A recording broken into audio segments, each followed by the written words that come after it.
panggilan. Panggilan itu berdasarkan itu termasuk di dalam pelanggaran.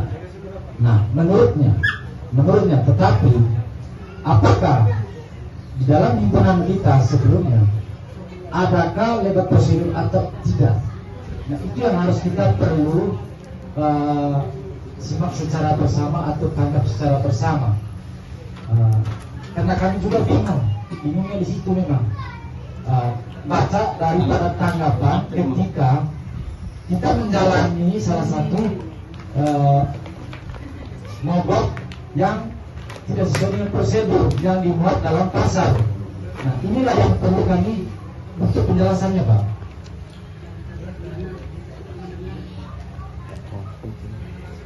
Ya, baik. Itu tidak terlalu sulit. Baik, begini. Saya bacakan pasal per pasal, meskipun saya sebenarnya kuasai secara menyeluruh.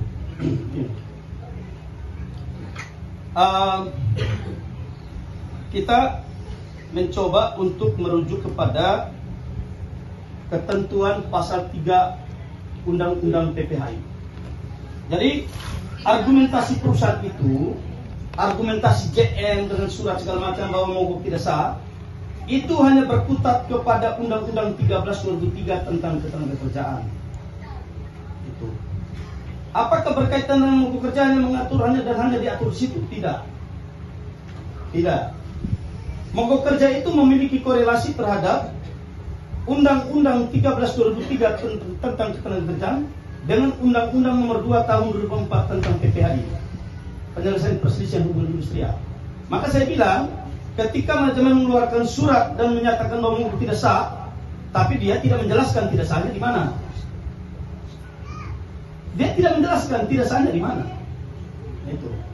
Kalau saya membuat argumentasi bahwa mogok ini sudah sah sesuai dengan tata cara undang-undang, saya bisa bertanggungjawabkan sahnya itu bagaimana bisa sah. Begini, pasal 3 ayat 1 Undang-Undang PPHI, penyelesaian perselisihan hubungan industrial, itu hukum acaranya. Yang dijelaskan oleh manajer JM itu adalah Undang-Undang 13/2003 tentang ketenagakerjaan. Tapi manajemen tidak menjelaskan Undang-Undang PPHI-nya, penyelesaian perselisihan, hukum acaranya. Begini, pasal 3 ayat 1 menjelaskan bahwa perselisihan hubungan industrial wajib diupayakan penyelesaian melalui perundingan partit untuk mencapai musyawarah mufakat. Ya, pasal 3 ayat 1 ya. Pasal 3 ayat 2 mengatakan bahwa penyelesaian perselisihan perundingan bipartit sebagaimana dimaksud dalam ayat 1 tersebut di atas wajib dilaksanakan paling lambat 30 hari setelah perselisihan itu terjadi. Nah, kemudian apa yang dilakukan oleh SPN?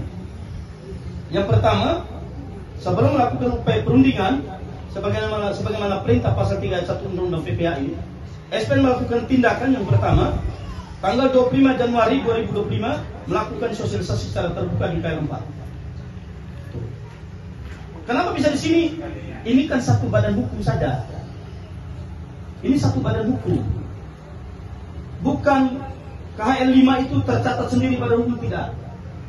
Itu yang Pak Emil menyampaikan ke saya, kalau bisa dicatat masing-masing. Saya bilang tidak. Kenapa? Saya ini berpraktik acara 13 tahun. Kalau saya catatkan KL 1 sendiri, KL 2 sendiri, KL 3 sendiri, KL 4 sendiri, KL 5 sendiri, nanti pada saat proses gugatan kami akan kena eksepsi. Gugatan tidak dapat diterima dan putusan nanti NO di pengadilan PHI. Kenapa? Karena harusnya mencatatkan badan hukumnya, tapi mencatatkan SPN KL 1 sendiri, KL 2 sendiri, KL 3 sendiri, 4 sendiri, 2 sendiri. Tidak demikian. Itu. Saya bilang bahwa saya 13 tahun beracara di pengadilan, berpraktek beracara, bukan tunjuk lawyer, tidak. Itu. Kemudian yang berikut di pasal 3 ayat 2, di situ ditegaskan bahwa upaya perundingan bipartit itu dilakukan paling lambat 30 hari. Apabila upaya dilakukan selama 30 hari itu tidak mencapai kesepakatan, salah satu pihak menolak perunding atau perundingan dilaksanakan tapi tidak mencapai kesepakatan, maka perundingan dianggap gagal. Perundingan telah dianggap gagal. Kemudian kita kembali ke pasal 137 mengatakan bahwa mogok adalah dasar pekerja atau serikat pekerja serikat buruh yang dilaksanakan secara sah tertib dan damai sebagai akibat gagalnya perundingan. Sebagai akibat dari gagalnya perundingan, bukan upaya tidak dilakukan, tidak. Kemudian ada perundingan bipartit di tanggal 16 April dengan Pak Sandro sebagai HRD, tapi tidak mencapai kesepakatan. Itu. Kemudian kalau misalkan manajemen mengatakan tidak sah, silakan kamu gugat ke pengadilan, saya tunggu. Kamu buktikan pernyataan bahwa ini mogok tidak sah. Akan lebih fair gitu. Kemudian yang berikut, ya, yang berikut saya mau sampaikan bahwa seluruh prosedur yang diatur dalam ketentuan ketenagakerjaan di pasal 140 itu sudah kami laksanakan dan ini sudah jelas semua. Tanggal dan segala macam, waktu, jam, segala macam, tempat, jumlah berapa orang, tempatnya di mana, semua sudah jelas kita sampaikan dan ini sudah ada, ya. Penanggung jawab pokok kerjanya ada ini di sini, bukan KL5 sendiri lah, gitu. Karena dia hanya tercatat satu nama di KL yang tercatat di Disnaker, maka ini pemberitahuan, bukti bahwa pemberitahuan sebagaimana dimaksud pada pasal 140 Undang-Undang 13. Jadi kesimpulannya saya mau tegaskan ini clear. Ini clear. Kami pertanggungjawabkan dunia akhirat soal ini.